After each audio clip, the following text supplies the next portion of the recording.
챕터 8장 시작하겠습니다. 이 챕터 8장은 사실은 그 컴퓨터 비전 얘기예요. 컴퓨터 비전이라 그래봤자 사실은 CNN 얘기하는 겁니다.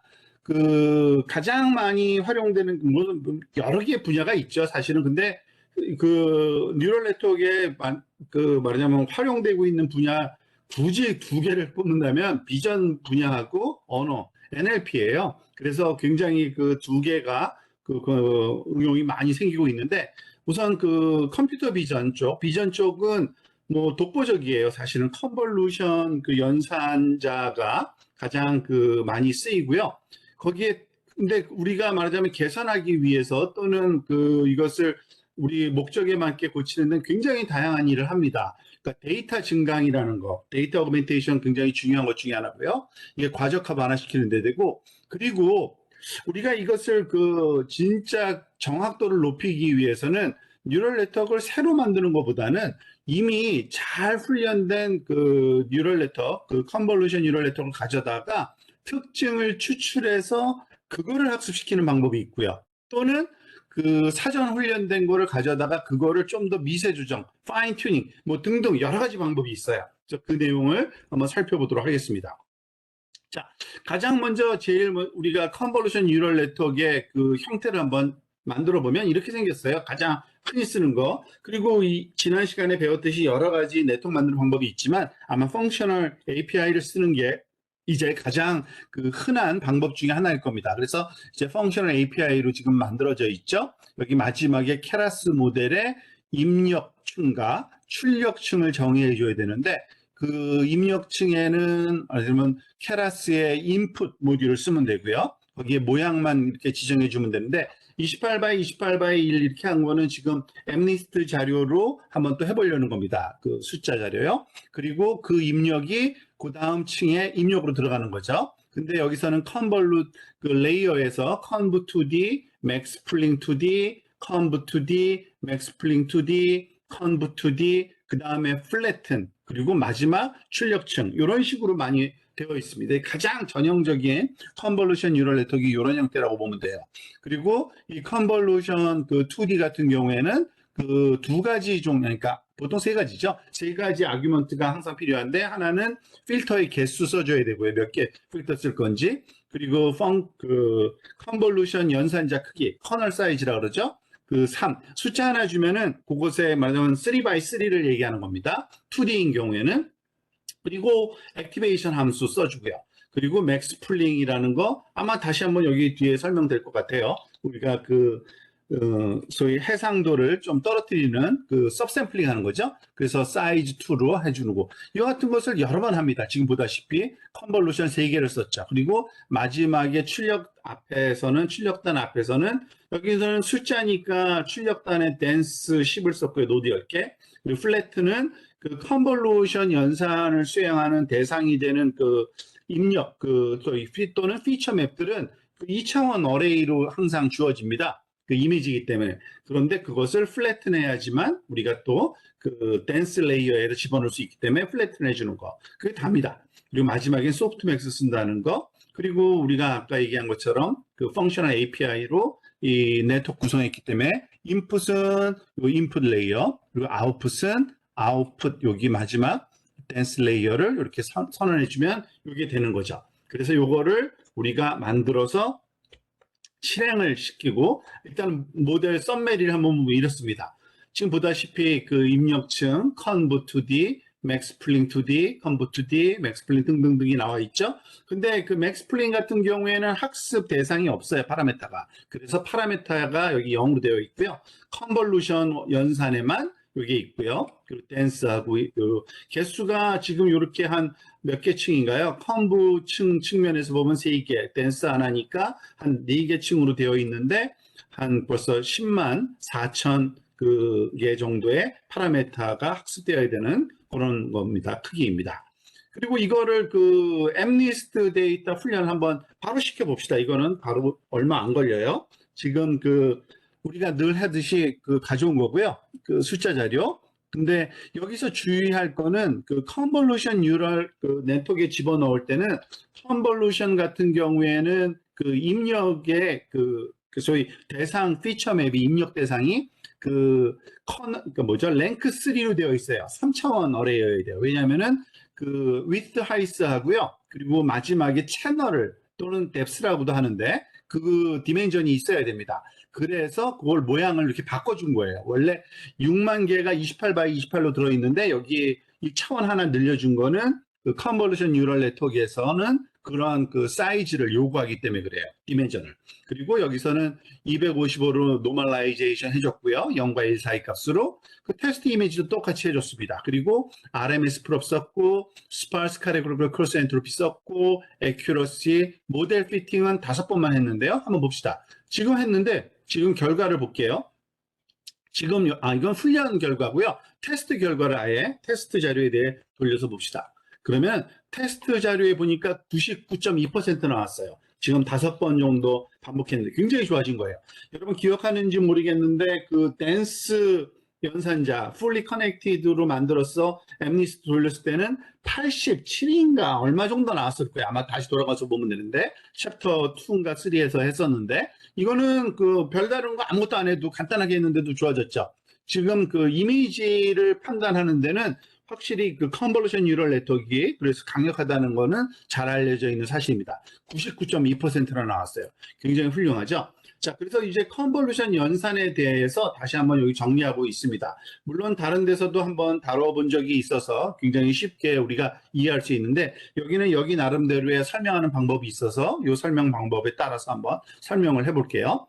이 댄스 레이어하고 비교를 하면은요, 댄스 같은 경우에는 전역 패턴을 학습한다고 보시면 됩니다. 왜냐하면은 그 입력의 그 모든 그 입력 노드들의 값이 그 다음 출력 히든 그 다음 레이어의 노드로 연결이 되어 있잖아요. 그래서 패턴을 학습할 때 모든 그 이미지 전체를 학습한다고 보시면 되는 겁니다. 그런데 어떤 패턴을 찾아낼 그 의미로 보면요, 컨볼루션은 근데 로컬 패턴을 찾는 거예요, 사실은. 왜냐면 컨볼루션 연산자가 바라다 보는 곳이 그 커널 사이즈만큼의 그 영역만 보기 때문에 그렇습니다. 예를 들면 이런 거예요. 지금 여기서는 아마 5x5 그 크기로 이렇게 영역을 나눠서 여러 군데를 본 건데 지금 그 이러한 4라는 이미지를 학습시킬 때 그 5x5짜리 그 아닌 커널을 쓰게 되면은 요 사각형 네모칸 안에만 들여다보는 겁니다. 그리고 거기에 가장 적합한 그 패턴들이 뭔지를 하나만 찾는 거예요. 그래서 모든 곳을 돌아다니면서 동일한 그런 그 하나의 패턴을 찾는데 그 영역만 보고 찾는 거죠. 그리고 그러다 보니까 이 뭐죠? 컨볼루션 연산자의 가장 그 중요한 특징 중에 하나가 트랜슬레이션 인베리언트입니다. 즉 이동 불변성이라 그래요. 이 커널이 동일한 커널을 쓰기 때문에 그 어디 부분에 있던지 간에 결국에는 같은 말하자면 패턴을 찾아낸다고 보시면 되고요.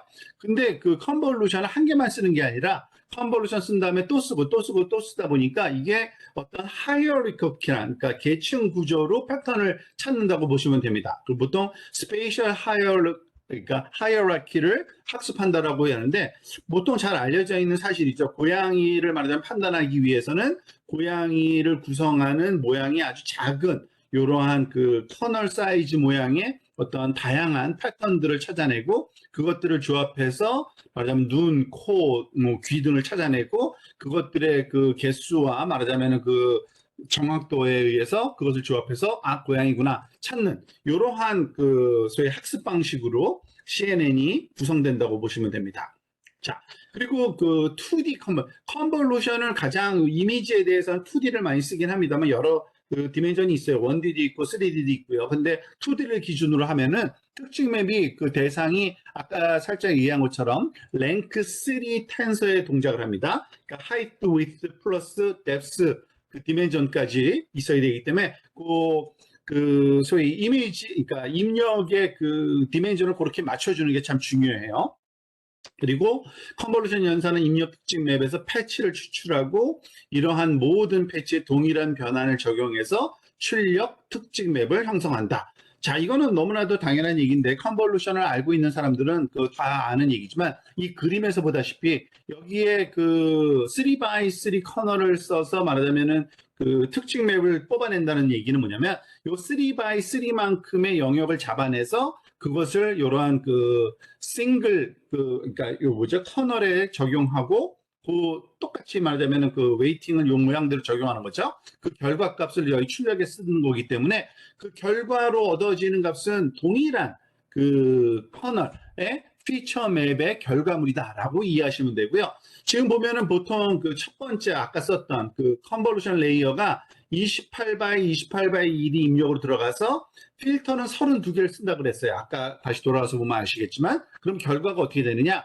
28 28 32가 아니라 디폴트로는요 26 26 32. 그러니까 원래 비트 하이스는 잠깐 줄어요. 왜냐하면 그 바운더리에서 그 사이즈에 맞지 않는 거기 공백들이 있기 때문에 거기에 하니까 이 필터 크기에 그 준하는 그 정도 크기에서 하나 두 개 정도 뺀 그 정도 크기로 줄어들어요. 그래서 26바이. 그렇지만은 필터의 개수만큼의 새로운 채널 또는 새로운 뎁스가 생긴다라고 보시면 되는 겁니다. 컨볼루션 연산을 할 때 파라메타 중요한 거 두 개예요. 커널 사이즈하고 필터즈, 필터의 개수죠. 당연히 커널 사이즈는 우리가 그 커널을 적용하는 그 대상 영역의 크기를 얘기하고요. 예를 들어 3x3 하면은 width가 3, height가 3 이렇게 되는 거고요. 보통은 이렇게 대칭으로 줍니다. 보통은요. 안 줘도 되지만 그런 경우는 극히 드물고요. 그 필터 같은 경우에는 결국에는 그 출력된 그 입력 말고요. 출력된 그 피처 맵의 뎁스에 해당되는 값이 이게 되고요. 그러니까 컨보 2D라는 그 레이어는요. 첫 번째 게 그 필터즈에 해당되는 값이에요. 그래서 여기 들어가는 숫자가 아웃풋 뎁스 사이즈가 되고요. 그 다음에 오는 게 이렇게 괄호 안에 그 이걸 투플이라고 그러죠. 투플 형식으로 줘도 돼요. with height로. 근데 숫자 하나 줘도 상관없습니다. 똑같은 의미예요. 자, 그런데 이거를 그림식으로 표시하면은 이런 식의 연산이 된다라고 보시면 되는 겁니다. 예를 들어서 인풋 피처 맵이 그 width, height 그리고 depth가 두 개일 때 만약에 그 커널이 3x3다 하면은요. 사실은 실제로는 3x3 곱하기 input depth 그 정도 크기의 요 패치를 오려내고 그 패치에 맞는 말하자면 그 파라메타 값들을 구한다고 생각하시면 되는 겁니다. 그리고 거기에 결과값은 필터를 몇 개를 쓰냐에 따라 다른데 3개를 썼다 그러면 3개의 결과값이 나오고 이런 것이 모든 패치 단위로 다 적용해야 되기 때문에 이와 같이 마지막에는 지금 같은 경우에는 아마 5x5x2가 3x3 3로 이렇게 아웃풋 뎁스 필터 개수 3로 했을 경우죠. 이런 맵으로 나올 수 있다라고 하는 거죠. 그런데 사실 요거의 크기는요. 출력의 피처 맵의 크기는 이 패딩이라는 것과 스트라이드라는 거에 의해서 좀 차이가 납니다. 그래서 그것에 대해서 좀 살펴볼 필요는 있을 것 같아요. 이 패딩이라는 건 뭐냐면 사실 그 패딩의 의미를 알기 위해서 여기 실제로 원래 그 5x5짜리 이미지에 3x를 3를 적용했을 때 실제로 계산에 사용되는 패치의 종류를 카운트하기 위해서 일부러 여기 가운데 여기 그레이 컬러가 있는 건 어떤 의미가 있는 건 아니고요. 여기서 오려냈을 때 어느 부분을 오려냈는지를 명확하게 해주기 위한 거예요. 그래서 여기 3x3를 왼쪽 위에 상단에서 오려낸 거 처음, 그 다음에 한 픽셀 오른쪽으로 옮긴 다음에 3x 오려낸 거, 한 픽셀 더 움직인 다음에 오려낸 거. 그러니까 세 가지 종류의 3x3 패치뿐이 안 나와요. 처음에는. 그죠? 근데 그 아래로 내리고 또 아래로 내리면은 이렇게 그 9개의 그 개수가 나오는 거죠. 그래서 사실 5x5짜리에 3x3를 적용하면 그 3x3가 온전히 적용될 수 있는 패치의 개수는 3x3뿐이 없어요. 그죠? 지금 보니까 9개뿐이 없는 겁니다. 그래서 이 결과가 그렇게 줄어드는 거고요. 뭐 28x28을 3x3 하면 26x26이니까 그 커널 사이즈 빼기 1 정도의 말하자면 사이즈만큼 줄어들어요. width size가. 그런데 사실은 패딩이라는 개념은 뭐냐면 그러면은 사이즈가 항상 틀려지겠잖아요. 그래서 그게 별로 이렇게 또 바람직하지도 않아요. 어떨 때는 상관없는데. 그래서 사이즈를 그대로 유지하고 싶다. 인풋과 출력단에. 그러려면은 이 패딩을 하면 돼요. 여기 X라고 쓴 게 원래 없던 픽셀을 하나씩 덧붙인 거예요. 그래서 0이라는 값을 거기다 어사인하게 되는데 그러면은 어떤 일이 일어나냐면 그 0이 붙인 걸 어떤 의미 있는 값으로 보고서 이 3x3 그 커널을 쭉 돌리게 되면은 위에서 그러니까 5개가 말하자면 패치가 나올 수가 있게 됩니다. 그러니까 왜냐면은 양쪽으로 하나씩 더 늘어났기 때문에 그런데 3x3인 경우에요. 이렇게 하면은 그 결과가 5x5 인풋이 들어가면 결과 값으로 5x5가 나와요. 그러니까 사이즈가 똑같은 거죠. 그렇게 하려면은 패딩이라는 이 아규먼트를 사실은 그 소위 same이라고 주면 됩니다. same이라는 그 아규먼트를 그 문자열로 주게 되어 있거든요. 그런데 만약에 디폴트로 아무것도 안 하면은 원래 디폴트 값이 valid예요. valid라는 거는 유효한 그런 픽셀 값을 그냥 다 써라. 만약에 same으로 하는 거는 결과 값을 그 똑같은 크기가 출력단에 나오도록 만들어 적절하게 패딩을 말하자면 주란 얘기죠. 이거는 알아서 줄 거예요. 왜냐하면은 그 뭐죠? 커널 사이즈에 따라 다르기 때문에 그렇습니다. 줘야 될 그 패딩의 개수가. 그 다음에 또 스트라이드라는 게 있어요. 스트라이드는 우리나라 말로 번역한 보폭이죠. 보폭은 뭐냐면 아까 그 아무런 그 얘기 없이 그 5x5 픽셀 관련 입력에다가 3x3를 적용했을 때 그냥 한 픽셀 오른쪽으로 움직여서 또 적용하고 그다음 한 픽셀 했는데 사실은 그게 디폴트이긴 해요. 그런데 반드시 한 픽셀만 움직이게 되느냐? 아니죠. 우리가 원한다면 두 픽셀씩 점프하면서 움직여 다녀도 돼요. 그게 말하자면 스트라이드예요. 그러니까 스트라이드를 2로 주면은 두 픽셀 오른쪽으로 움직여서 또는 아래쪽으로 이건 항상 그 위드 하이스를 똑같이 써서 하는 거기 때문에 그러면은 4개로 줄어들어요. 그러니까 출력단이 아까 5x5가 3x3였는데 2x2로 더 줄었죠. 보통 이런 거는 그 subsampling, 그러니까 다운샘플링 하기 그 위해서 많이 쓰는데요. 사실은 스트라이드 이 방법을 써도 다운샘플링이 되긴돼요. 근데 좀 더 그 정확한, 그러니까 좀 더 그러니까 효율적인 방법, 아니, 효율적인 게 아니라 그 뭐죠? 분류나 아니면 인식의 그 데이터 정보를 잊어버리지 않기 위해서 다운샘플링을 하더라도 요거 그 스트라이드가 아닌 그 컨볼루션 그냥 레귤러한 컨볼루션 한 다음에 그 맥스 풀링이라는 요 과정으로 하는 경우가 더 많습니다. 이 맥스 풀링은 이 완전히 그 목적 하나는 딱 하나예요. 다운샘플링 하기 위한 겁니다. 스트라이디드 컨볼루션처럼 맥스 풀링이라는 거는 보통 예를 들어서 2, 그러니까 스트라이드가 2인 그 컨볼루션의 거를 똑같이 흉내내려면 2x2짜리 다운샘플 그 뭐죠? 이 맥스 풀링을 하게 되면 돼요. 이 맥스 풀링은요. 뭐 여기에 자세하게 따로 설명이 또 되지는 않은 것 같은데 너무 직관적이라서 이 2x2 영역에서 가장 말하자면은 큰 값만 골라내고 나머지 버리는 그런 식의 그러한 그 연산이거든요. 그러다 보니까 이전에 계산된 모든 픽셀에서의 계산된 값은 다 유지하는데 도미넌트한 거 조금 그 말하자면은 특히 그 중요한 그러한 값들은 세이브하고 나머지는 버린다. 뭐 이런 식으로 이해하시면 됩니다. 그래서 맥스 풀링이 갖는 의미가 사실은 서브샘플링과 그 뭐라 그래야 되나요? 서브샘플링뿐만 아니라 그것도 중요해요. 그러니까 하이어라키 상에서 그 소위 그 후반부로 가면 갈수록 점점 여기 설명이 다 있는지 모르겠네요. 요 뒤에 나오니까 그건 다시 한번 살펴보고요. 이 맥스 풀링이 없으면은 그 바람직하지 않아요. 아까랑 똑같은 그 컨볼루션 뉴럴 네트워크인데 맥스 풀링만 빼버렸어요. 지금 보세요. conv to d, conv to d, conv to d, flatten density.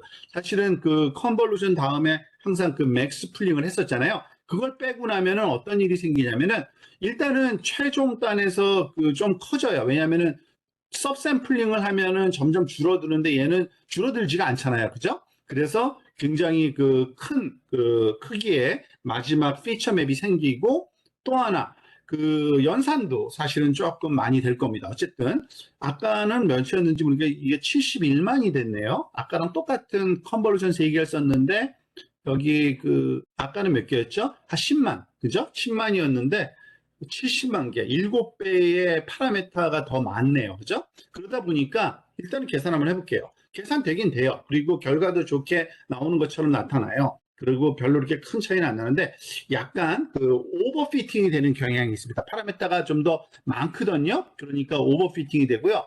무엇보다도 그 공간적인 계층 구조 학습이 되지 않는다고 보시면 됩니다. 지금 3x3짜리를 3번 겹쳐놨잖아요. 그러면은 첫 번째 거는 3x3를 보지만 두 번째 거는 서브샘플링 되고 나면요. 그거의 2배, 즉, 그 6x6 크기의 영역을 보는 거에 해당됩니다. 왜냐면은 다운샘플링이 된 거에서 3x3를 적용했기 때문에 그러다 보니까 그 12x12까지 올라가는 거죠. 하나의 그 픽셀 맵이. 근데 얘는 계속 말하자면 기껏해야 말하자면 바운더리만 늘어난 거기 때문에 3x3에서 결국은 7x7 정도까지의 말하자면은 그 영역을 쳐다본 아주 그 확산이 안 된 거죠. 영역 그 특징 벡터가 그 공간적으로 이 accuracy도 조금 떨어지죠. 그렇지만 많이 떨어지진 않은데 약간 오버피팅 돼서 요거는 그 결과로 나타난다고 보시면 됩니다. 0.98 정도. 그렇지만 역시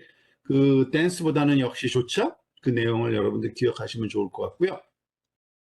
자, 이번에는 그 이제 그 진짜 그러니까 컨볼루션 뉴럴 네트워크를 이번엔 조금 다른 데이터에 대해서 한번 적용을 해봅시다.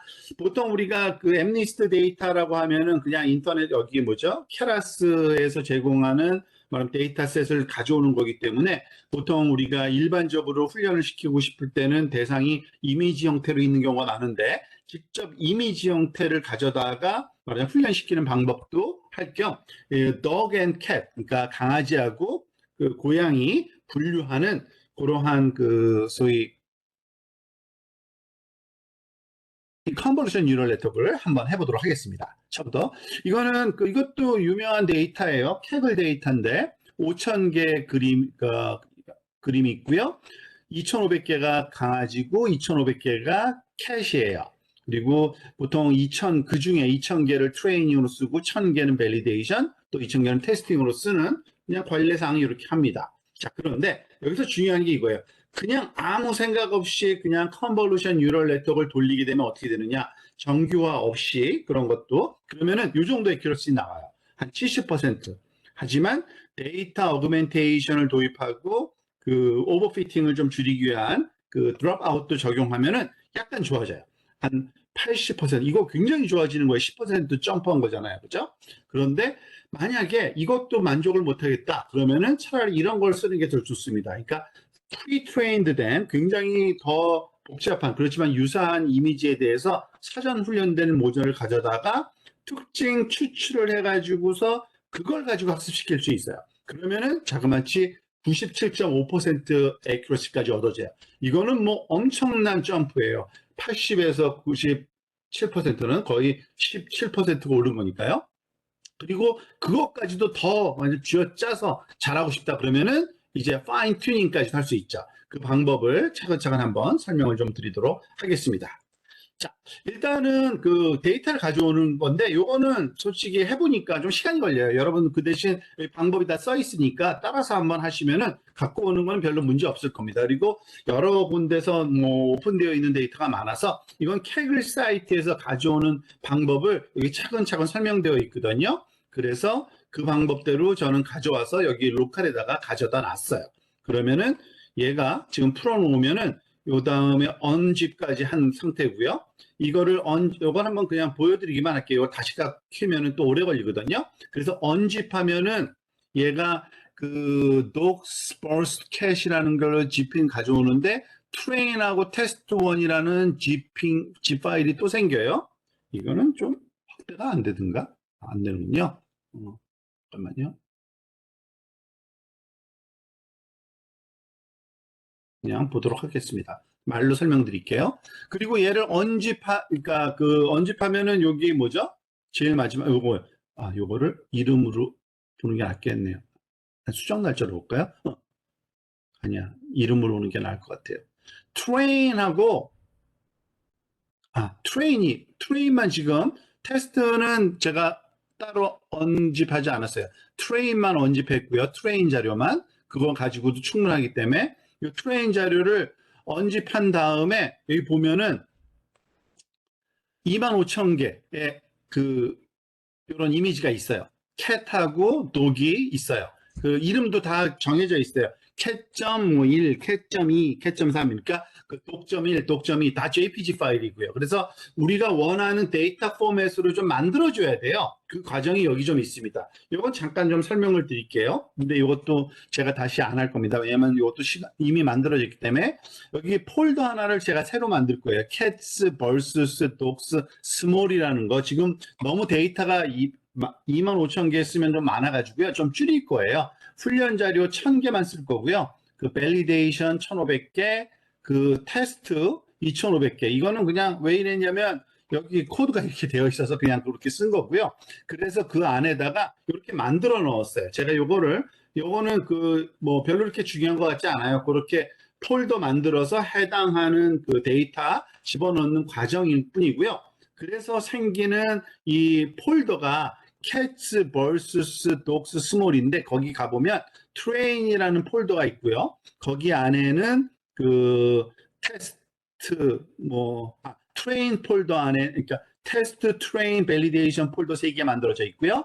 트레인 안에는 cat and dog이 만들어져 있고요. 그리고 cat과 dog은 각각 가서 보면 파일이 1,000개씩 들어있어요. 그래서 결국엔 1,000개니까 결국에 2,000개를 쓰네요. 그죠? 데이터를. 제가 그거는 생각을 못했네요. 결국 2,000개의 1,000개의 이미지와 1,000개의 cat 이미지를 쓴다고 보시면 됩니다. 그 대표적인 몇 개 그냥 프린트아웃 해본 거고요. 자, 그거를 가지고 그 데이터를 만드는 거는 요 뒤에 있는데, 일단은 네트워크를 한번 만들어 봅시다. 네트워크. 여기 보면은 가장 작은 그러한 사이즈로 하나 만들어 볼게요. 가장 작을 때보다도 지금 실험용으로 만든 사이즈 요거예요. 근데 여기 인풋 쉐입 조심해야죠. 180 by 180 사이즈인데 컬러 이미지잖아요. 그래서 3로 해줄 거고요. 여기서는 리스케일링을 여기에다가 넣어줄 겁니다. 여기 그래서 리스케일링한 레이어가 있어요. 근데 하는 건 아무것도 없어요. 인풋 가져오면은 이 값을 곱해주는 겁니다. 그리고 지금 컨볼루션을 4개를 쓰죠. 32 필터를 사이즈는 다 똑같이 3을 쓸 거예요. 그리고 풀링도 이거 한 세트로 지금 계속되고 있죠. 그 다음에 64 채널, 그 다음에 128. 이것도 관련적으로 점점점 키워요. 2배씩. 그렇지만은 맥스 풀링 2D가 매번 적용되니까 사이즈가 4분의 1로 줄어버리는 거예요. 왜냐면 그러니까 수평 방향, 수직 방향으로 2씩 섭샘플링이 되니까요. 그렇지만은 얘가 2배로 올라가니까 아마 전체적으로 그 파라메터 개수는 반 준다고 보시면 됩니다. 개수로 봤을 때는요. 그리고 마지막에는 플래튼한 다음에 댄스. 이는 노드가 하나죠. 왜냐면 캐시냐 독이냐를 판단하는 거고요. 그래서 시그모이드 함수를 씁니다. 그래서 요거를 만들어서 그냥 썸메리를 보면은 이렇습니다. 이러한 종류의 크기를 갖는 그러한 네트워크라는 걸 알 수 있고요. 사이즈가 커졌다 보니까 어쩔 수 없어요. 99만 1000 그러니까 거의 100만 그런 파라메타가 지금 구해져야 되는 좀 사이즈가 큽니다. 제법 아까 거보다는요. 컴파일링은 이걸로 바이너리 크로스 엔트로피 로스, RMS 프로브, 애큐러시.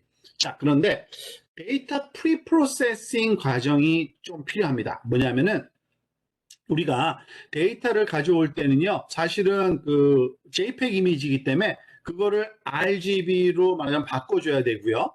그러니까 RGB 그리드 형태로 바꿔줘야 되고요. 그리고 부동소수점 텐서 모양으로 바꿔줘야 되고, 우리가 입력을 180 by 180을 쓰기로 약속했기 때문에 180 by 180을 리사이즈 돼야 되고요. 그 다음에 우리가 배치 프로세싱을 해야 되잖아요. 안 그러면 시간이 너무 많이 걸리니까 이 배치 사이즈로 이렇게 만들어줘야 돼요. 근데 그게 굉장히 쉽게 되어 있어요. 어떻게? 여기 케라스 유틸리티 모듈에 가보면요. 이미지 데이터 셋 from 디렉터리라는 이러한 소위 이걸 오브젝트인가요? 메소드인가요? 일단 이런 게 있어요. 이 함수가 있다고 보시면 됩니다. 얘는 폴더 이름 여기다가 첫 번째 아규먼트로 적어주게 되어 있고요. 그리고 나서 여기에 이미지 크기 주고 배치 사이즈 주면은 알아서 여기에 트레인 데이터셋이라는 곳으로 얘가 다 가져옵니다. 심지어는 이 트레인 안에 폴더가 지금 2개 있잖아요. 그러니까 각각의 폴더를 하나는 원 클래스, 또 다른 클래스 이렇게 나누어서 아예 클래스까지 줘요. 클래스 1, 0, 0, 1 이렇게 주겠죠. 1 또는 1, 2. 그래서 만들어지면은 2,000개의 파일이 2개의 클래스 지금 만들어진 게 보이죠? 지금 밸리데이션도 마찬가지고요. 지금 여기 뭐죠? 테스트 데이터도 만들어졌어요. 너무 간단하죠? 이것만 쓰면은 이 데이터셋이라는 요죠? 요 오브젝트를 만들어요. 데이터셋이라는 오브젝트를 만드는데 여기에는 굉장히 유용한, 말하자면 이게 뭐냐면 스트럭처라 그래야 되나요? 일종의 아마 그 딕셔너리일 건데 아마 이것은 나름대로의 그 독특한 그런 기능을 갖고 있습니다.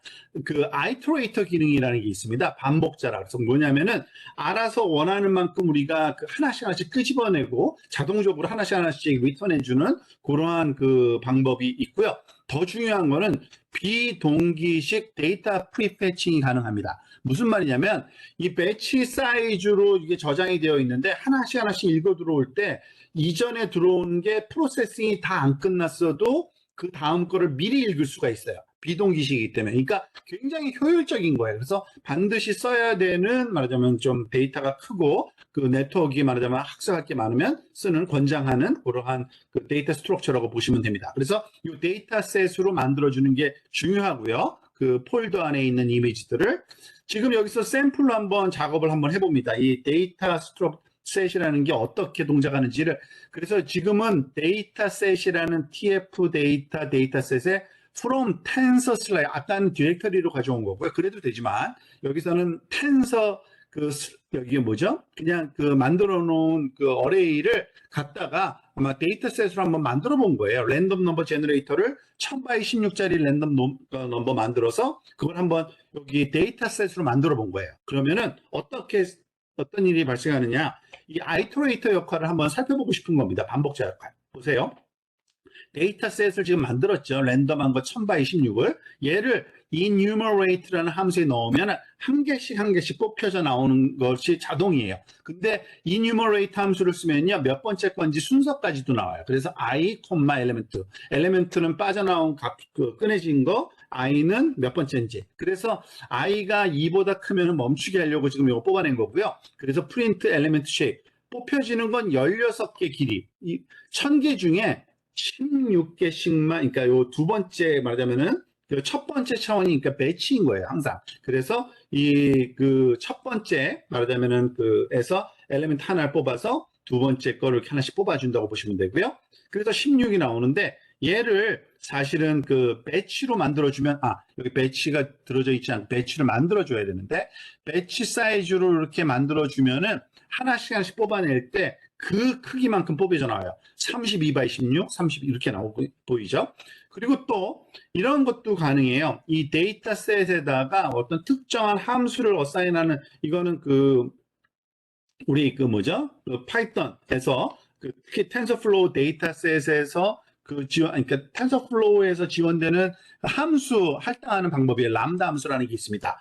람다 x 콜론 한 다음에 요 x에 대해서 요거는 그 입력 아규먼트고 그 아규먼트에 대해서 행동할 거를 가르쳐 주면은 이걸 매핑이라는 함수를 써서 여기다가 정의하면요. 이 데이터셋에 있는 하나하나가 뽑혀 나올 때마다 이거는 그 순간 즉시 적용되는 함수거든요. 매핑이라는 함수는 그때마다 그거를 요 함수를 돌려버려요. 그러니까 사이즈를 4x4로 바꿔주는 거죠. 리쉐이프 하는 거죠. 그러니까 어떻게 돼요? 여기 리쉐이프 데이터셋 보면 4x4로 바뀌어 나오는 거 알 수 있죠. 하여튼 이러한 재미있는 특성이 있는데 결국에는 그 데이터셋으로 우리가 그 디렉터리에서 읽은 거를 가지고서 말하면 파일을 입력으로 사용할 수 있다라는 겁니다. 그리고 무엇보다도 얘가 좋은 점은 배치 단위고, 그리고 얘는 둘 다 갖고 있어요. 사실은. 그러니까 뭐죠?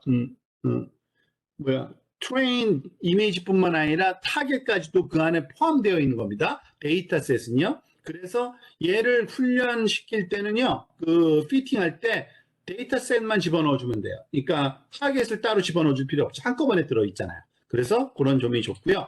지금 보면은 지금 트레인 데이터셋 우리가 한 거, 거기에 데이터 두 개가 있으니까, 라벨 배치 두 개가 있으니까 그걸 한번 끄집어내서 데이터 배치하고 라벨 배치의 모양을 한번 프린트 한번 해볼게요. 우리가 만들어 놓은 거. 그러니까 180x 180x 3인 이미지들인데 32개 크기로 배치가 되어 있잖아요. 그죠? 그러니까 트레인 배치는 32x 180x 180x 3가 나오는 거고요. 하나씩 꽂아 나오는 게. 그 다음에 얘는 32 마지막, 그러니까 타겟은 똑같은 배치 사이즈에 하면 되겠죠. 그 대신 그냥 1차원 어레이겠죠. 이런 식으로 하면 되고요. 자, 이 데이터셋을 말하자면은 가지고서 훈련시키는 거 이제 한번 해봅시다. 근데 요거는 몇 초 안 걸리니까 요거까지만 한번 해볼까요? 30분이니까 이것도 1분인가 2분인가 걸리니까 그림만 볼게요. 그러니까 결과를 돌리면 좀 시간이 걸리긴 해요. 그냥 돌려놓으면은 그 히스토리가 바뀌니까 안 되겠네. 그냥 돌렸다고 생각하고 봅시다. 잘 동작해요. 지금 콜백 함수 하나 넣었죠. 이거는 반드시 필요해서 넣은 건 아니고요. 너무 오래 걸릴까봐 체크포인트 프린트아웃해서 저장하는 겁니다. 세이브해서 가장 좋은 밸리데이션 로스 값이 가장 낮은 값만 말하자면 저장해 놓으라는 거고요. 그래서 30번 돌리면은 이거 굉장히 빨라요. 이것도요. 지금 보세요. 밸리데이션 애큐러시를 봤더니 한 73% 나왔네요. 지금 요거는 이것도 이전 게 아니라 히스토리 이름이 똑같은 걸 쓰기 때문에 요거는 다시 안 돌릴게요. 조금 전에 돌린 다음에 얻어낸 히스토리 값에서 accuracy하고 validation accuracy, loss하고 validation loss를 이렇게 두 개의 separate plot으로 그려보는 겁니다. 왼쪽 게 accuracy고 오른쪽 게 loss예요. 근데 우리가 잘 알다시피 소위 validation이 실선인데 얘가 말하자면은 방향이 점점 줄어들다가 줄어들지 못하면은 거기에 오버피팅이 일어났다는 증거라고 얘기했잖아요. 그래서 한 아이터레이션 10번 했을 때부터 오버피팅이 일어나기 시작했다라고 보시면 되는 거고요. 어쨌든 마지막에 accuracy를 한번 살펴보면 이게 요거는 다시 해도 되겠네요. 제가 저장을 항상 해놓기 때문에 이렇게 다시 읽어드려서 이거를 다시 테스팅했더니 73.8%. 이거 개하고 고양이 판단한 거예요. 처음에 그냥 저렇게 네트워크 4개 정도 네트워크인데 좀 낮은 거죠. 별로 이렇게 좋지 않은 거예요. 그리고 오버피팅도 좀 일어났고요. 오버피팅도 일찍 일어나죠. 그래서 우리가 드롭 아웃이나 아니면은 L2 레귤러라이제이션 이런 거 쓸 수 있습니다. 그리고 그 대신 데이터 오그멘테이션 한번 써보려고 그래요. 이거 방법 가르쳐 드리면서 그러면은 엄청나게 좋아져요. 80%, 그러니까 10%에서 15% 증강이 되거든요. 애큐러시가 한번 볼게요. 너무 간단해요. 데이터 오그멘테이션은요. 데이터가 들어오면 그 데이터를 그대로 쓰는 게 아니라 좀 변형시켜서 다양한 종류가 사용되는 것처럼 데이터 개수가 엄청 늘어난 것처럼 말하자면은 소위 속이는 거죠. 그래서 보통 많이 쓰는 게 뒤집기 또는 회전, 크기 조정 이런 건데요. 여기서는 한 3가지 정도 해봅니다. 이거를 또 다른 소위 시퀀셜 말하자면은 순차적인 레이어로 하나를 만들면 되는데 레이어 랜덤 플립이라는 게 있고요. 얘는 수평 방향으로 또는 여러 가지 방법이 있겠죠. 이 수평 방향으로만 플립할 거고요. 랜덤 로테이션, 얘는 0.1이라는 거 한 10% 정도 각도만 이게 정확히 저도 기억이 못하는데 0.1이 이게 레디언인가 아닌지를 모르겠어요. 근데 어쨌든 그렇게 할 수 있고요. 랜덤 줌인 줌을 한 0.20% 정도 확대 또는 축소할 수 있는 그러한 건데 이걸 랜덤하게 하는 겁니다. 랜덤. 요 사이의 값을 랜덤하게 하는 거고요. 그렇기 때문에 어떨 때는 하고 어떨 때는 안 해요. 그렇지만 어쨌든 얘를 이런 시퀀셜로 만들어 놓고요. 그리고 한번 지금 실험을 한번 해본 겁니다. 지금 여기 실험된 결과는 이미지 하나를 지금 뽑아냈어요. 지금 트레인 데이터에서 구원 하나 아무거나 이걸 랜덤하게 뽑아낸 거거든요. 그런 다음에 그 이미지를 갖다가 데이터 오그멘테이션에 넣었는데 이걸 루프 처리했죠. 9번 했어요. 그러니까 9번 할 때마다 어느 게 적용될지를 몰라요. 3가지 종류의 랜덤한 게 말하자면 돌리거나 플리핑하거나 그렇듯이 비슷한데 조금씩은 다 차이가 나요. 그래서 약간 덜 회전됐거나 완전히 좌우가 회전됐거나 줌인 됐거나 줌 아웃 됐거나 등등등이 있어요. 그죠? 지금 보다시피 그러한 양상을 보이고 있으니까 이건 할 때마다 다른 말하자면 이미지가 쓰였던 것처럼 그러니까 예를 들면은 반복 횟수만큼의 데이터 종류가 늘어났다고 보면 됩니다. 그러면 어떻게 하느냐? 이렇게 레이어 하나만 딱 넣으면 돼요. 조금 전에 만든 데이터 오그멘테이션. 그러면은 입력이 들어와서 그대로 되는 게 아니라 이 데이터 오그멘테이션 돼서 말하자면은 랜덤하게 좀 변화가 되는 거죠.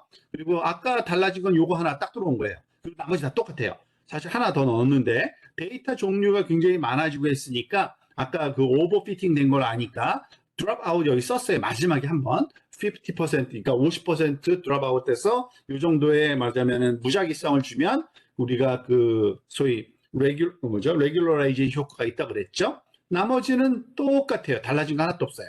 그래서 그거를 돌리면 이번에는 좀 오랫동안 돌렸어요. 왜냐하면은 그 데이터 어그멘테이션을 하고 또 이 랜덤 아웃을 했기 그 드롭 아웃을 했기 때문에 약간 좀 더 말하자면 굉장히 많은 횟수 말하자면 해도 상관이 없을 겁니다. 오버피팅이 좀 더 늦춰지거든요. 그래서 했더니 이 정도 지금 아마 제가 이거 아까 돌려놓은 건데 한번 그냥 제 로컬 컴퓨터에서 돌린 거예요. 한 몇 분 안 걸리는데 그래도 지금 하기는 지금 86% 올랐죠. 15%나 뛰었죠. 그리고 그 로스 함수를 그려보니까 확연하게 좋아졌어요. 그리고 오버피팅이 되긴 되는데 오버피팅이 굉장히 늦게 일어나죠. 한 40번, 50번 정도. 그리고 여기 그 밸리데이션 로스에 보면은 여기서는 좀 들쑥날쑥하긴 하는데 이거는 왜 들쑥날쑥하냐면요. 이건 데이터 어그멘테이션 효과도 있어요. 데이터 어그멘테이션, 데이터가 종류가 막 달라지니까 거기서 오는 게 좀 있고요. 이 트렌드를 보는 게 중요합니다. 그렇지만 좀 더 안정적으로 그 감쇄 또는 애큐러시가 높아지는 걸 볼 수 있고요. 여기서 지금 그 저장했던 거 다시 불러와서 한번 로드 다시 한 거, 로드 모델을 하면은 아까 내가 저장해 놓던 그 소위 웨이팅 값 다시 가져오는 거거든요. 그래서 아까 그거는 콜백으로 저장하고 있고요. 계속 우리가. 그래서 갖고 오면은 83% 테스트 애큐러시를 얻습니다. 아까 70 몇 %였죠? 70%였나? 다시 한번 볼게요. 그냥 레귤러 한 방법 73%, 10% 정도 증가했네요. 그죠? 그러면 엄청난 증가예요. 사실은요. 자, 그런데 이거는 약간 조금 뭐 그냥 말하자면 네트워크를 가지고 하는 방법이에요. 더 욕심내려면은 프리트레인 모델을 써야 됩니다. 자, 이 프리트레인 모델을 요거는 좀 우리가 시간 관계상 너무 많이 하면 또 지루할 테니까 여기까지만 하고요. 다음 시간에 우리가 요 프리트레이닝은 다음 시간에 한번 하도록 하겠습니다. 프리트레인이 사실은 오히려 실제로는 더 많이 쓰일 거예요. 왜냐면은 그런데 이건 그 이미지의 경우죠. 우리가 보통 쓰는 그 응용 분야에서는 자기 데이터에 맞는 미리 사전 훈련된 게 좀 드문 경우가 많아서 근데 잠깐만 제가 요거를 한번 시간이 얼마 걸릴 거 봐서 얼마 안 걸릴 거면은 이거 지금 그냥 진행할게요. 죄송합니다. 왜냐하면 이 훈련하는 과정이 좀 길어서 이거를 미리 훈련시켜 놨기 때문에 별로 그렇게 많은 문제 없을 것 같고 이게 사실은 가장 또 재밌고 흥미로운 부분이기 때문에 하는 게 좋을 것 같아요. 이 사전 훈련된 모델을 쓰면은 굉장한 효과가 좋습니다. 그러니까 그 특히 데이터가 얼마 없을 때는 그 한계가 있죠. 아무리 데이터 어그멘테이션을 할 수 있지만요. 그래서 훨씬 더 큰 데이터 세트로 유사한 작업에 대해 이미 훈련된 모델을 사용하면 좋아요. 보통 이런 그 이미지 작업은요, 보통 그 컴퓨터 비전에선 이미지넷 데이터 세트에 프리 훈련된 그 트레인된 것들이 많아요. 그 알고 있듯이 한 140만 개 이미지고 클래스 1000개. 그러니까 굉장히 큰 데이터인데 이거에 대해서 훈련된 게 많아요. 좋은 그 훈련된. 그런데 그거를 사용하는 방법도 다양합니다. 예를 들어서 이 두 가지만 살펴볼 건데요. 보통 이걸 많이 해요. 이 그 프리트레인드 된 그 소위 모델을 가지고서요. 특징만을 추출해요. 그러니까 내 데이터에서. 그리고 그 특징을 훈련시켜요. 그 방법이 있고요. 그 가져온 거를 다시 훈련시키는 방법도 있어요. 미세 조정. 근데 완벽하게 다시 시키는 거는 거의 안 하고요. 일부분만 하는 방법이 있습니다. 그 내용을 설명드리고 여기에 예제도 한번 같이 풀어보도록 할게요. 일단 feature extraction with pre-trained 모델 방법을 먼저 살펴볼게요. 이런 식으로 합니다. 지금 보면은 요 커다란 상자가 이미 훈련된 말하자면은 그 컨버전 뉴럴 네트워크라고 생각하면 돼요. 근데 미리 훈련됐기 때문에 그걸 그냥 가져오는 거예요. 그리고 거기다 입력을 넣어서 근데 그 결과가 가져올 때 이거를 그냥 가져오는 게 아니라 요거를 버립니다. 그러니까 트레인드 클래시파이어라 그래가지고 그 제일 마지막 단, 그 출력단에서 하는 일은 거기 그 훈련할 때 썼던 그 이런 1000가지죠. 1000가지 클래스를 분류해주는 마지막 당 층이 있어요. 그 층만 버리는 겁니다. 이렇게 X자로 싹 버려요. 그리고 나서 그거를 새로운 여기다가 말하자면은 여기 그 층으로 거기다가 올려놓고 이거를 다시 훈련을 시키는 겁니다. 얘만 훈련시키는 거죠. 얘는 여기 보니까 frozen이라고 되어 있는데 이 웨이팅 값을 절대 건드리지 않으면 되는 겁니다. 그것을 파라메타 그러니까 뭐 함수 하나 그 아규먼트만 주면 돼요. 말하자면 first trainable first 값 주면은 얘는 훈련이 안 되고 이 네트워크를 계속 훈련시키더라도 얘만 앞부분만 훈련되는 그러한 그 특징이 있습니다. 자, 예를 들어서 유명한 그 네트워크 중에 VGG16이라는 게 있어요. 이건 아주 단순한 그냥 컨볼루션 뉴럴 네트워크만 쭉 붙여놓은 거예요. 간단해요. 한 16개 층으로 되어 있는 거는 VGG16이라고 부르는데요. 그걸 케라스에서 가져오면 돼요. 어플리케이션 VGG16, VGG16. 근데 가져올 때 대상이 있죠. 이거 여러 가지 버전이 있어요. 그 이미지넷 그 이미지에 대해서 훈련한 거. 그죠? 근데 여기 또 요 파라메터가 중요한데 include 탑이라는 걸 false로 주면 좋아요. 그러니까 보통 많이 하죠. 왜냐하면은 여기서 탑이라는 게 얘는 사실은 그 마지막 출력단을 얘기하는 겁니다. 그래서 출력단을 함께 가져올 거냐? 아니다. false는 그걸 지워버리고 그걸 빼고 가져오고요. 그 대신 input size shape는 우리가 또 줄 수가 있어요. 반응상은 아니지만 여기에 맞춰진 그러한 그 훈련된 게 있거든요. 그래서 180by 180by 3짜리에 입력을 accept하고 이미지넷에 훈련됐고 출력단은 지워버린 거. 그러니까 마지막 레이어만 뺀 거죠. 그걸 가져오는 거예요. 그냥 가져오는 도 굉장히 간단해요. 이거는 그냥 해볼게요. 그냥 실행시키면은 이게 주르르 가져옵니다. 그리고 벌써 가져왔나 보네요. 이미 가져왔기 때문에 다시 가져오는 모양이 안 보이는 거고요. 여기 썸메리를 보면은요. 지금 가져온 그 네트워크 컨브 베이스라는 이름으로 얘가 받았거든요. 아까 우리가 쓰던 그 모델하고 똑같은 거예요. 그런데 층의 개수나 말하자면 그 웨이팅 값이 이미 달라져 있는 거죠. 지금 보면은 인풋 13, 뭐 블록 1, 블록 2, 컨브가 여러 개 있고요. 아마 이게 16개일 거예요, 아마. 그런 다음에 제일 마지막에 맥스 풀링까지 된 다음에 그 출력단이 없는 거죠. 그죠? 5 곱하기 5 곱하기 512의 출력인데 그 1000개의 말하자면 클래시피케이션으로 사실은 플래트닝 한 다음에 그거를 뽑아냈을 텐데 그 부분이 없는 겁니다. 그래서 이거를 가지고서 말하자면 튜닝하니까 추가적인 말하자면 훈련하는 방법 중에 두 가지가 있습니다. 한 가지 이게 빠른 방법, 이것도 굉장히 좋은 방법이에요. 그냥 컨브 베이스 우리가 가져온 걸 실행시키는 거예요. 그냥 실행시키는 거예요. 무슨 말이냐? 우리가 갖고 있는 데이터를 다 여기다 집어넣어요. 그러면은 5x5x 512짜리에 말하자면 출력 단위에 말하자면은 그 값이 나오겠죠? 그거를 저장해서 그거를 말하자면 우리의 훈련 자료로 사용을 하는 겁니다. 굉장히 빠르죠. 근데 그거 말고 마지막에 댄스 레이 하나를 추가해서 거기다가 다시 한번 말하자면 훈련을 계속하는 그런 방법도 있는데 좀 느리지만 얘가 더 정확하기는 하겠죠. 자, 그래서 쉬운 방법부터 할게요. 이번에는 데이터 어그멘테이션 안 하고 여기 보면은 extracting VGG 피처. 그러니까 피처만 뽑아내는데 사용을 하는 겁니다. 이거는 아주 간단해요. 지금 보세요. 우리가 아까 갖고 온 게 컨브 베이스라는 모델이잖아요. 거기에 predict라는 예측하는 말하자면 함수를 쓰는데 pre-processed 이미지를 집어넣습니다. 이거는 좀 조심해야 돼요. 왜냐하면은 여기 케라스 여기 VGG16 모델에 훈련시킬 때는요. VGG16에 맞는 프로세싱 과정이 이미 존재합니다. 그리고 그거는 같이 여기 우리가 얻어낼 수 있어요. 여기 보다시피 VGG16에서 사용되는 프리프로세싱 인풋을 우리가 갖고 있는 데이터셋을 거기다가 프리프로세싱 시켜서 그거를 여기 집어넣으면 됩니다. 그럼 피처가 나오겠죠?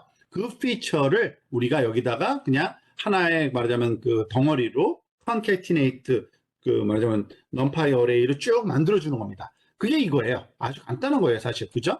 그러니까 우리가 가져온 말하자면 탑을 버린 그러한 네트워크에다가 넣어서 그것을 말하자면 예측되는 거. 얘는 피처 맵인 겁니다. 피처 맵. 근데 크기가 얼마겠어요? 피처 맵의 아까 마지막 사이즈가 5x5x 512죠? 그게 나와요. 5x5x 512. 지금 사이즈를 한번 재본 거잖아요. 그죠? 이거는 아마 그냥 해봐도 상관은 없을 것 같아요. 금방 말하자면 프로세싱이 될 겁니다. 워낙 빠르게. 그래서 이 트레인된 그 피처를 보면은 그 우리가 알다시피 그 몇 개였죠 아까 그 2,000개였던가요? 2,000개가 말하자면 그 여기에 통과돼서 나왔기 때문에 5x5에 512짜리에 말하자면 이미지 피처로 변형이 된 거예요. 그죠? 이런 모양으로. 그리고 이걸 가지고서 얘가 지금 이제 트레인 피처즈라는 이름으로 갖고 있잖아요. 얘를 가지고서 이제 훈련을 시킬 겁니다. 그러면은 여기서는 그냥 그 데이터셋 모양이 아니라 그 지금 다 그 출력받아서 다른 그 어레이 형태이기 때문에 이렇게 넣을 거예요. 트레인 훈련 그 이미지 인풋 그 타겟 말하자면 그 결과 라벨까지 넣어서 20번 반복할 거고요. 밸리데이션 피처, 밸리데이션 라벨까지 넣어서 근데 이 콜백은 그냥 모델 체크포인트 그냥 저장하는 거고요. 오래 걸렸을 때 다시 읽어오기 위해서. 근데 여기서 컴파일은 똑같죠. 바이너리 크로스 엔트로피, RMS 프롭. 중요한 거 빠뜨릴 뻔했네요.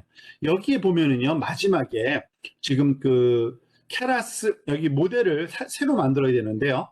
인풋은 당연히 5x5 512짜리가 인풋이 되고요. 그죠? 그리고 출력은 그 싱글 말하자면 노드짜리가 나와야 되잖아요. 그런데 아웃풋 여기에 플래트닝 시킨 다음에 댄스 그 레이어 하나는 넣어줘야 됩니다. 왜냐하면 이걸 보통 그냥 플래트닝해서 이거를 바로 하기도 하는데 사실 그건 별로 바람직한 것 같진 않아요. 왜냐하면 거기 1,000개짜리에 맞도록 얘가 말하자면 훈련된 거기 때문에 그래서 그 사이에 버퍼식으로 256 노드짜리 하나 댄스 가볍게 하나 넣었습니다. 그리고 이거 드롭아웃 시켰고요. 마지막 그 출력단에 하나 넣었고 그리고서 훈련을 이 모델을 새로 만들어서 이 모델을 훈련시킨 겁니다. 그러면은 지금 여기 훈련이 쭉 돼서 여기 좀 20번 훈련했는데 이거 굉장히 빠르네요. 7ms. 이거는 아마 빨라서 그냥 해도 될 것 같은데 데이터를 아까 읽었던가? 제가 잘 기억을 못 하겠어요. 한번 해볼게요. 데이터 됐네요.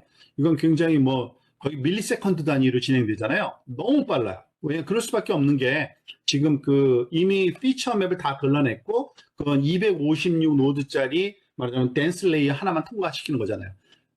액큐러시 보세요. 97.3% 테스트 데이터 보면은 지금 보면은 약간의 그 오버피팅 그 효과가 조금 보이기는 하는데 어쨌든 액큐러시 측면에서 보면은 거의 뭐 지금 여기 볼까요? 97%까지 지금 얻어낸 거를 알 수 있습니다. 그리고 더 이상 진전도 안 되고 있죠. 너무 많이 그 훈련이 되어 있기 때문에 그러한 장점이 있고요. 그렇지만 이거를 더 스퀴즈, 그러니까 쥐어짜서 더 잘하고 싶다. 그러면은 이제 데이터 어그멘테이션을 넣어야 돼요. 지금 이 데이터 어그멘테이션은 지금 볼게요. 아까 그 하던 거에서 마지막에 말하자면은 그 데이터 어그멘테이션을 넣을 때는요, 그 다시 통과시켜서 훈련을 시켜야 되는 거기 때문에 데이터를 그 뭐라 그래야 되나? 일단은 이 네트워크를 말하자면은 다시 말하자면은 그 통과시켜서 훈련시키는 그 순서를 정할 겁니다. 그러니까 모양을 가르쳐 드릴게요. 다시 한번 그냥 갖고 와 볼게요. 왜냐하면 벌써 이미 훈련하고 이것저것 했기 때문에 이 컨브 베이스를 다시 한번 가져오는 것 뿐이고요. 여기 보면은 trainable이라는 변수 하나를 우리가 false로 주면 돼요. 네트워크 모델에서. 그러면은 몽땅 다 프리즈 하는 겁니다. 완벽하게. 그리고 이게 만약에 trainable true로 주면은 훈련할 수가 있는 거예요. 그리고 여기 보면은 이거 뭘 프린트한 거냐면요. This is length, trainable weight. 마지막.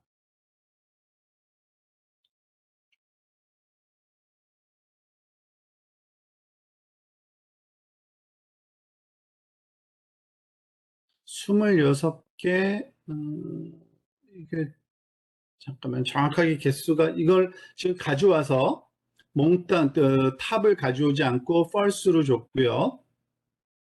이거를 true로 줬고 다시 그 다음에 26개 이게 26이 그 무슨 그 노드 개수는 아닌 것 같아요. 어쨌든 그 trainable weight 개수가 26이라고 했는데 다시 false로 하면은 여기 그 trainable weight 개수를 프린트할 수 있거든요. 그 개수 랭스를 보니까 0이다. 뭐 요거는 확인하는 차원에서 한번 그냥 해봤으니까 그렇게 아시면 되고요. 자, 데이터 어그멘테이션 다시 합니다. 여기 호리존탈 플리핑 하고요. 로테이션 0.1 그리고 20% 줌 그리고 180 by 180 인풋하고 여기 보세요. 자, 데이터 어그멘테이션을 넣어야 되고요. 그 다음에 프리프로세싱 그 과정을 이 VGG16이 갖고 있는 그거를 하나의 층으로 사용하면 됩니다. 물론 거기서 학습은 안 되죠. 그리고 나서 우리가 가져온 그 컨브 베이스 여기다가 집어넣고요. 얘는 트레인 안 시키는 거예요. 여기서 프리즈 해버렸어요. 아까 여기 false로 트레이너블 false로 했고요. 그 다음에 이제 플랫을 한 다음에 댄스 넣고 드롭 아웃. 그러니까 아까랑 달라진 점은 요거 하나네요. 사실은 그 어그멘테이션 하나 집어넣은 거 그거 하나만 넣은 거예요. 그런데도 어떻게 되는지 한번 좀 살펴보도록 합시다. 그렇지만은 어그멘테이션 넣고 훈련을 다시 시켰으니까 한번 이것도 속도가 제법 빠르게 나올 겁니다. 어그멘테이션이 들어가서 얘는 그 학습은 조금 그 뭐죠? 순서가 좀 느리긴 하지만 그 뭐죠? 그 학습될 그 대상은 뭐죠? 조금 몇 개 없지만 요거 256분이 아니지만 이 컨브 베이스를 매번 통과시켜서 왔다 갔다 마냥 백프로피케이션까지 시켜야 되기 때문에 이게 조금 시간이 걸리고 있는 게 보이고요. 요거는 그냥 스킵하고 결과만 볼게요. 이 정도의 그 애큐러시가 나옵니다. 여기 보면은 테스트 애큐러시 있죠. 얘가 0.978 아까는 아마 97인가 그런데 조금 더 올라가요. 조금 더. 그렇지만은 그것도 우리가 그 올라갈 수 있다라는 걸 할 수 있고요. 심지어는 이런 것도 가능합니다. 예를 들어서 파인 튜닝이라고 할 때 그러니까 우리가 파인 튜닝의 정도를 정하기에 따라 차이가 나는데 그 이미 훈련된 기본 네트워크에 그 네트워크를 추가하는 거 이미 하는 거고요. 기본 네트워크를 픽스하고요. 그 트레이너블 false로 놓고요. 완료하고 추가한 부분을 다시 훈련시키니까 댄스 레이어 하나 넣은 거. 그런데 기본 그 네트워크의 일부를 해제하는 것도 있어요. 일부를. 그것도 가르쳐 드릴게요. 지금 여기 보면은 그 이게 아마 VGG16 같아요. VGG16 모양이 지금 이렇게 되어 있거든요. 앞에 컴보 2개, 컴보 2개, 컴보 3개, 컴보 3개, 그 다음에 컴보 3개, 그 다음에 플래튼. 그런데 보통 이게 플래튼은 그냥 플래튼 시키는 거 아무것도 요 댄스를 버렸다가 새롭게 넣고 훈련시키잖아요. 그런데 여기를 다시 훈련시키기도 합니다. 이거는 버리는 게 아니라 이미 훈련된 걸 그대로 놔둬요.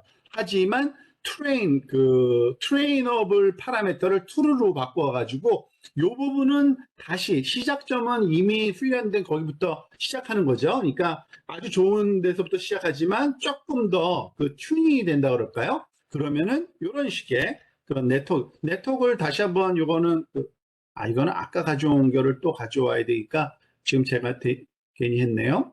뭐 어쨌든 똑같은 여기에 트레이너블, 언트레이너블 그 표시되지는 않아요. 사실은 썸메리에는요. 그렇지만 전체 개수로 우리가 카운트를 할 수 있습니다. 지금 근데 여기서는 그 컨브 베이스에서 어떤 식으로 그거를 조정하냐 이런 식으로 합니다.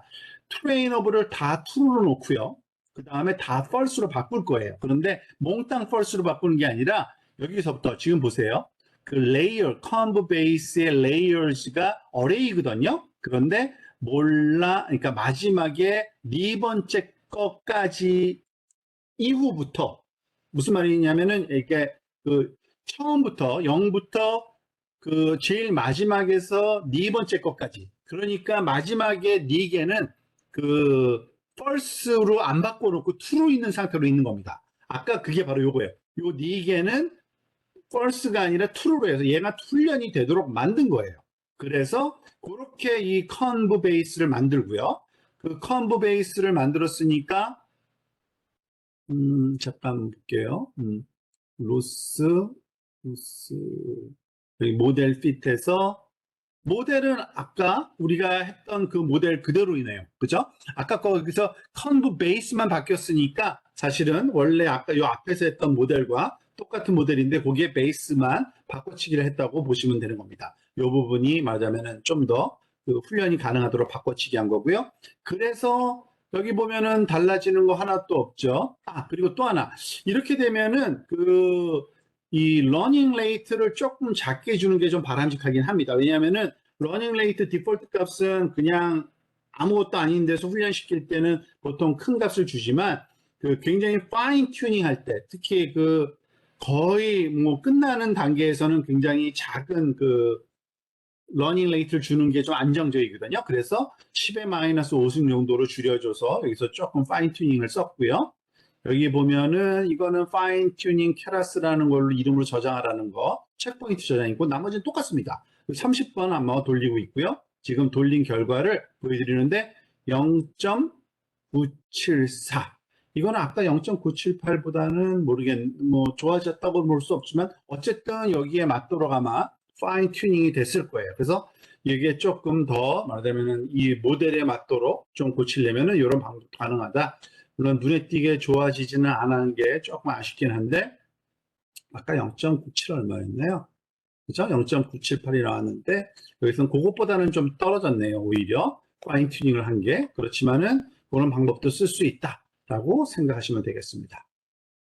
뭐 나중에 또 그 추가하느니 여기서 한꺼번에 해버리려고 좀 시간 많이 썼는데 죄송합니다. 지금 보면은 이제 컨버의 설명 다시 한 거고요. 컨볼루션 아니 그 컴퓨터 비전의 가장 대표적인 거고요. 그래서 작은 데이터셋부터 처음부터 훈련하는 과정 다 한번 보여줬고요. 특히 그 모듈식으로 그 우리가 계층 구조로 이렇게 학습한다라고 이해하시면 되고요. 데이터 어그멘테이션, 과적합을 피할 수 있는 방법으로 하는 방법 설명됐고요. 그 실용적인 방법으로 사전 훈련된 거, 얘는 특징 추출된 거를 훈련시키기도 하고 그냥 그 네트워크의 일부분의 층을 다시 튠업하는 방법으로도 사용할 수 있다라고 설명이 됐습니다.